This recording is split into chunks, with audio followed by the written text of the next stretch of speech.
கிளம்பி பாயாண்டிக்கு முனியாண்டிக்கு எல்லாத்துக்கும் ஆறு இல்ல விநாயகர்லாம் 6 வழி வீடு இல்ல. பேர் வாங்குறது 2 வகை இருக்கு. ஒண்ணு உண்மையை பேசி பேர் வாங்கணும், இல்ல எதிராளிட்டு தெரியா இல்லாத கேள்வியை கேட்டு அதுக்கு பதில் சொல்ல வற்புறுத்தி பேர் வாங்கணும். இல்ல 2வது ரகமா? இல்ல இல்ல இல்ல இல்லன்னு சொல்லக்கூடாது. இல்ல ஒண்ணு தெரியுமா என்னைய மன்னிச்சிரு அப்படின்னு என் கால்ல விழுந்து 2 கால வெட்டி எரிஞ்சிட்டு போயிருவேன். என்ன ஆட்ட என்ன ஆட்ட நீங்க மட்டும் வந்து ஆட்டறதுனால மேடை உள்ள போக எச்சரிக்கிறேன். என்ன நான் உண்மையை பேசுறேன்னு ஆட்டி காமிச்சேன். உன்னால ஆட்ட முடியுமா? இது வச்சிருக்கியா? இல்ல இல்ல அப்புறம் எதுக்கு நீ ஆட்டன்னு கேட்கிறேன்? திமிரு என்ன ஆட்ட? காலை வெட்டினா எப்படி அது இருக்க முடியாது? வெட்டி எரிஞ்சிருவேன் பாத்துக்க. என்கிட்ட இருக்கு, நான் ஆட்டுவேன். உங்ககிட்ட இருக்கா? சத்தியம் பண்ணு. இருக்குன்னு அதுக்கு கவுண்ட் இருக்கு. இத வச்சு ஆட்டி தானே விரட்டுற பறவை ஆளலாம் சொல்லி. ஐயா அப்பா அப்படியே கட்டைய புடி கூட நான் ஆட்டுவேன். ஓ வேலை இத பாரு. நான் என்ன சொல்றேன்? கேள்வி தவறான கேள்வி. மரியாதையா இருக்கிறத கேளு, நான் பதில் சொல்றேன். நான் உங்களை கேட்கும்போது அப்ப விநாயகருக்கு 6 படை வெடி இல்ல. எப்படி சொல்றீங்க? இல்ல எப்படி இல்ல? சத்தியம் பண்ணு. சத்தியம் பண்ணு. நான் சத்தியம் பண்ணுவேன்.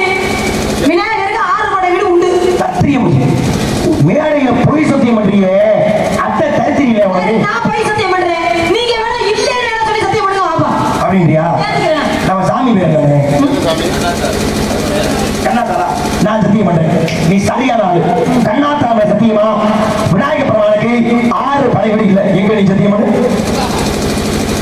உனக்கு அவ்வளவு தைரியம் இருக்குல்ல? ஐயோ நொய்யோ வேலை கிடையாது. எனக்கு தைரியம் இருக்கு, உனக்கு தைரியம் இருக்குல்ல? உனக்கு அந்த நீ படிச்ச படிப்பு உனக்கு நம்பிக்கை இருக்குல்ல? நீ ஆத்தாவோட சத்தியம் பண்ணு. கண்ணாத்தார சத்தியமா விநாயக பெருமானுக்கு 6 படை வெடி உண்டு. உனக்கு ஒண்ணு இந்த மிகப்பெரிய மைதானத்துல உனக்கு ஒண்ணு லட்சுமி அம்மா சரின்னு உனக்கு சிலை வைக்க போறது இல்லை. அதனால நீ இருக்கிறத பேசி பொழைச்சுக்குவேன், இல்லாத பேசுற மாட்டிக்கிடுவேன். நான் இப்பவும் கேட்கறவங்கள்ட்ட நல்ல மனசாட்சியை தொட்டு சொல்லுங்க, விநாயக பெருமானுக்கு 6 படை வீடு இல்லையா? சத்தியம் முடிஞ்சு வச்சு சாமி யாரை கேட்கட்டும் கேட்கட்டும். நல்லா யோசிச்சு சத்தியம் பண்ணு. அது ஆத்தாமல சத்தியம் பண்றது ரொம்ப நிதானமா சத்தியம் பண்ணணும். விநாயக பெருமானுக்கு 6 படை வீடு உண்டு. நீ இன்னொரு தடவை சத்தியம் பண்ணு. நான் உன்னை மன்னிப்பு கேட்டு நான் உள்ள போயிடுறேன். சரியா? சரியா? சத்தியம் பண்ணு. என்னுடைய தவறுதான். நீங்க இப்படி அடுத்து கேட்கும் போது விஷயம் புரியுது. என்ன புரிஞ்சு? அது விநாயக பெருமானுக்கு 6 படை வீடு உண்டா அப்படின்னு கேள்வி நான் தப்பா கேட்கிறேன். தப்பா கேட்டுட்டேன். இப்ப கேட்கிறேன். 6 படை வீட்டுல 5 வீடு தனித்து இருக்கும், ஒரு வீடு ஒரு கோவிலுக்குள்ள இருக்கும். முதலிலே எப்படி வகுக்கப்பட்டதோ அப்படித்தான் அவர்களை வணங்கணும். எப்படி சிவபெருமானுக்கு பஞ்சபூத ஸ்தலமாக வகுக்கப்பட்டதோ அது மாதிரி விநாயக பெருமானுக்கு வகுக்கப்பட்ட பொழுது மொத்தம் 5 படை வீடு. அதனாலதான் 5 வீடு தனித்தனியா இருக்கு.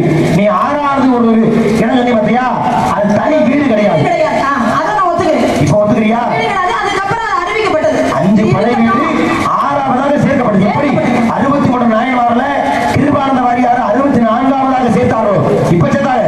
ஆனா சேர்க்கலாம் எழுத பொழுது எத்தனை நாயன்மார்? 63 பேர். அது மாதிரி விநாயகருக்கு ஆலயம் கட்டப்பட்ட பொழுது மொத்தம் 5 படை வீடு தான். ஒத்துக்கிறியா? இப்போ ஒத்துக்கிறேன். சத்தியம் பண்றா? சரி 5 படை வீடு இருக்கு. சேர்த்தார்கள் கட்டப்பட்ட பொழுது மொத்தம் 5 படை வீடு தானே. அதுதானே சரித்திரத்தில் இருக்கு. அதுதானே நான் பேச முடியும். என்ன சொல்றேன் கேட்டுக்க.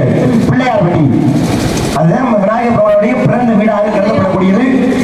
அந்த படை வீடுகள் பிள்ளையார்பட்டி ஒன்னா திரு முதுகுன்றம், திரு நாரையூர், திரு கடையூர், திருச்சி உச்சி பிள்ளையார் வீடு. இதுதான் சரித்திரத்தில் விநாயகர் புராணத்தில் இடம்பெறக்கூடிய 5 படை வீடுகள். நீ சொன்ன மாதிரி 6வதாக ஒன்றை சேர்த்தார்கள். அது ஒரு தனி மனிதன் சேர்த்தார். யார் தெரியுமா? திருமலை நாயக்கர் என்று சொல்லக்கூடியது. படிச்சிருக்க? சரி அப்ப எந்த கோயில் இருக்கு? எந்த கோயில் இருக்கு? மதுரை மீனாட்சி அம்மன் கோவிலுக்குள்ள இருக்குல்ல. கோயில் இருக்குதான் இருக்குன்னு படிச்சு கேள்விப்பட்டிருக்கேன், பார்த்திருக்கியா? கோவிலுக்குள்ள போயிருக்கேன், பார்த்திருக்கேன். ஏன்னா அதுக்கு பேரு முக்குருணி விநாயகர்னு பேரு. சரி எந்த வழியா போய் எந்த வழியா வரும்போது அவர் இருப்பாரு? முதல்ல சொக்கநாதர் போய் வணங்கவே கூடாது. பேரே மீனாட்சி வணங்கி முதல்ல நேரா பட்டணாமர் வழியா போய் அன்னை மீனாட்சி வணங்கிட்டு வலது பக்கம் திரும்பி சொக்கநாதரை வழிபட செல்கிற பொழுது அங்கே அமர்ந்திருப்பார் முக்குருணி விநாயகர். அவரை வணங்கிட்டு எந்த ஒரு காரியத்தை செயல்படுத்த வேண்டுமா? அப்படி அவர் வணங்கினாரு திருமண நாயக்க மன்னர் போரில் ஜெயிச்சாரு. அதனால அந்த பிள்ளையார கொண்டை அங்கே கோயில் வச்சு இது 6வது படைவீடாக திகழட்டும் என்று வணங்கினார். அதனால இன்னைக்கு நம்ம சொல்றோம் அது 6வது படைவீடுன்னு பேச்சு வாக்குல. இருங்க, கொண்டு போய் வச்சாருங்கிறீங்களே, எங்க இருந்து எடுத்துக்கொண்டு எங்கே கொண்டு வச்சேன்? எங்க இருந்து எடுத்தா? இங்க எடுத்து எங்க வேணா எடுத்துக்கிட்டோம். ஆனா வச்சது மீனாட்சி அம்மன் கோயில்ல தானே. நீங்க தானே சொன்னீங்க கொண்டு போய் வச்சாருன்னா எங்க இருந்து எடுத்தாரு?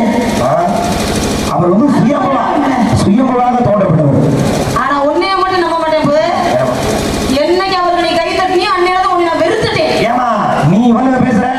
நான் உன்கிட்ட கேள்வி கேட்கப்பட்டது வள்ளியம்மா முதல்ல கேட்டுச்சு. ஏன் பதில் சொன்ன? அப்ப அவர் சொன்னாரு, ஏன் அப்பா மட்டும் இழிச்சிட்டோம்? அப்ப இடிச்சிச்சு. நியாயம் இந்த பக்கம் இருக்கும், அந்த பக்கம் இருக்கும். எந்த பஞ்சாயத்து கிடையாது. விநாயகர் பெருமாளுடைய சிலை எங்க எடுக்கப்பட்டதுன்னா, இன்னைக்கு மதுரையில் வண்டிகள் தெப்பக்கணும், ஒரு தெப்பக்கணும் தெரியுமா? முத்துமாரியம் தெப்பக்கணும். அந்த தெப்பக்கணத்தை தோண்டும் பொழுது அங்கே சுயம்புவாக தோண்டி எடுக்கப்பட்டவன அந்த விநாயகர். அவர் தான் கொண்டு மீனாட்சி கோயில வச்சு வழிபட்டு கொண்டிருந்தார்கள். 6வது படைவீடாக போதுமா? இப்ப வந்து 6 படை வீடு, ஐயப்பா 5 படை வீடு தனியா இருக்கு. 6வது படை வீடாக அறிவிச்சாங்க. இது இருக்கட்டும் 6வது படை வீடா. அதனால நான் கேட்ட விநாயகருக்கு 6 படை வீடு. புராணம் கூறுவது 5 படைவீடானே. அதனால நான் புராணத்தை பத்தி சொன்னேன், நீ நடைமுறைப்படி சொல்லியிருக்க.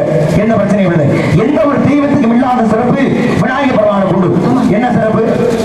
நான் ஆதி முதல் இப்பேற்பட்ட தெய்வமா இருந்தா அவங்க அப்பா சிவபெருமானா இருந்தாலுமே என்ன செய்யணும்? ஒரு காரியத்தை தொடங்கணும் அப்படின்னா அவரை வணங்கிட்டு தான் தொடங்கணும். ஆனா சிவனுக்கு ஒரு ஆணவம். என்ன ஆணவம்?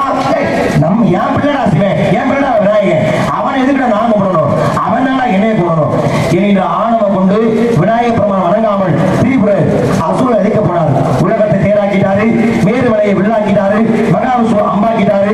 ஆனா இத்தனையும் செய்த சிவபெருமான் விநாயகரை கும்பிடாத ஒரே காரணத்தினால தேரோட அச்சாணி தெரிச்சு மண்ணில் வந்து வீழ்ந்தார். பாருங்க, சிவனை மிஞ்சி கடவுள் யாரும் கிடையாது. ஆனா அந்த சிவபெருமானே விநாயகரை வணங்காதனால அவனோட துன்பத்தை நினைவித்தார். ஏன் சுவாமி, உங்க அப்பா பிரம்மாவுக்கு முதல்ல படைப்பு தொழில் கொடுத்தாரு. சிவபெருமான் படைப்பு தொழில கொடுத்தோட என்ன பண்றாரு? விநாயகர் பெருமான் வணங்காமலே படைப்பு தொழில போய் தொடங்கிட்டாரு. உயிரினங்களை படைச்சிட்டாரு. இந்த உயிரினங்கள் எல்லாம் பேயா மாறி திரும்பி அவரையே துரத்திட்டு கல்லெடுத்து எரிய ஆரம்பிச்சிச்சு. அப்பதான் சிவபெருமான் போய் கேட்டாரு, ஏன் என்னையா படைத்த உயிரினம் எல்லாம் இப்படி பேயா மாறி எனவே துரத்திக்கிட்டே வருது, என்ன காரணம்னு கேட்டாரு. அப்பதான் சிவபெருமான் கேட்டாரு, எப்பா ஆதி முதல் கடவுள் விநாயகர் பெருமானை வணங்குறியான்னு கேட்டார். வணங்கலே போய் வணங்கிட்டு அதுக்கப்புறம் உயிரினங்களை படைகிறான்னு சொன்னாரு.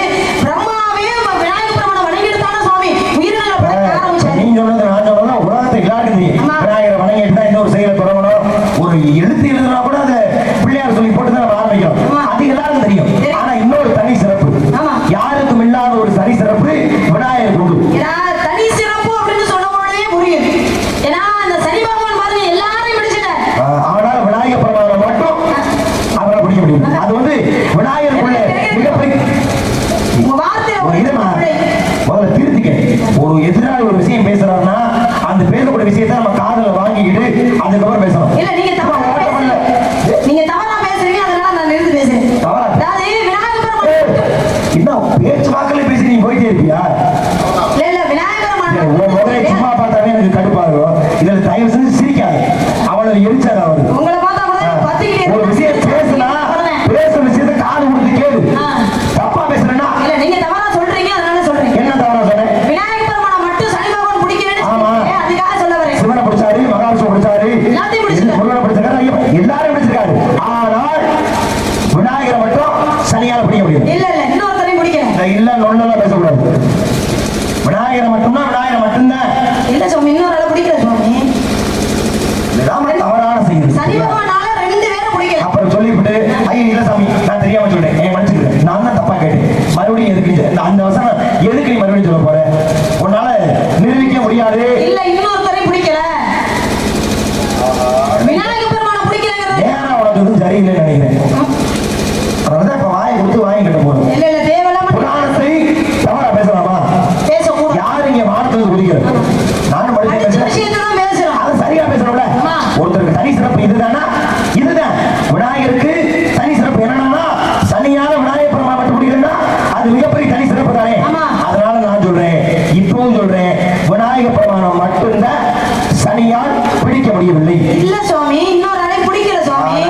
சனி பகவான் 2 பேரும் பிடிக்கல. சரி, சும்மா அப்படி பேசிக்கிட்டு இருந்தா பிரச்சனை இல்லை.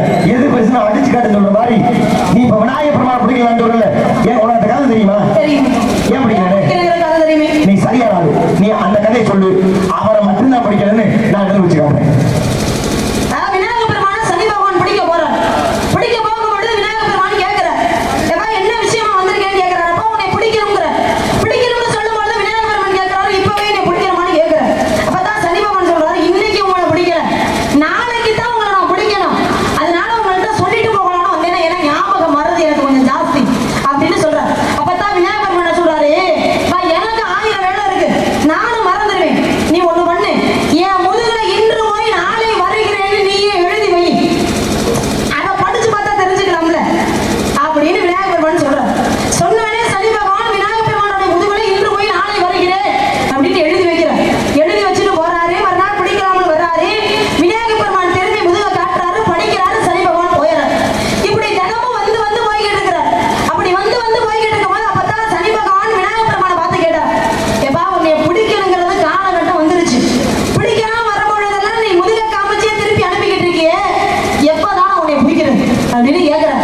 கொடுக்குறாரோ அதே அளவு மண்டபனம் திமிரு கிருத்துருவம் இதெல்லாம் ரொம்ப அதிகமா கொடுத்துருக்காரு. நீ அதை மட்டும் ஆண்டவா எம்பெருமானே உனக்கே அடுக்குமா பச்சை பிள்ளை சாபத்தை செஞ்சது உண்டாகுதாம்மா. நடிப்பை புள்ளிடா பொதுவா யானை தண்டிதா உனக்கு யானை தண்டிலாம் தர முடியாது. சொன்ன பதில ஒத்துக்கிறேன். ஆனா இப்போ சொல்றேன், நீ சொன்ன மாதிரி விநாயக பெருமான் தன்னுடைய சமயோஜித புத்தியால தப்பிச்சிட்டாரு. எல்லாரையும் பிடித்த சனி விநாயக பெருமானை மட்டும் பிடிக்கிறேன்னா காரணம் என்ன? தன்னுடைய சமயோஜித புத்தியால சனியவே படிக்க வச்சு அவன் வாயிலேயே இன்று போய் நாளை வருகிறேன்னு சொல்ல வச்சு போயிட்டு போயிட்டு வர வச்சு. ஏன்னா இது ரொம்ப பெரிய கதை. இந்த கதை மட்டுமே நீங்க எனக்கு 7 தினங்களும் போயிட்டு போயிட்டு வரும்பொழுது ஒவ்வொரு விஷயம் ஒவ்வொரு நாளும் ஒவ்வொரு சம்பவம் நடந்துச்சு. ஆனா அதையெல்லாம் சொன்னோம்னா விடிய காலம் 6 மணி ஆயிடும். ஆனா அதையெல்லாம் புரிந்து கொண்டு மக்களுக்கு புரியுற மாதிரி இந்த அப்பா கை தட்டாரு, அந்த அண்ணன் கை தட்டாரு, மனசு கேட்டுக்கிறேன். ஆனா ஒரு விஷயம் சொல்றேன், திருப்பிக்க. என்னோட 2-3 வயசு நீ வயசுல பெரிய ஆளா இருக்கலாம். இருப்புன்னு சொல்றேன், போட்டுக்கு வயசு திருத்திக்க. ஒரு தவறு பண்றோம்னா அந்த தவறை ஒத்துக்கிறதுக்கு ஒரு மனசு வேணும். தவறை ஒத்துக்க. இப்போ சொல்றேன், விநாயக பெருமானை மட்டும்தான் சனியால் பிடிக்க முடியவில்லை.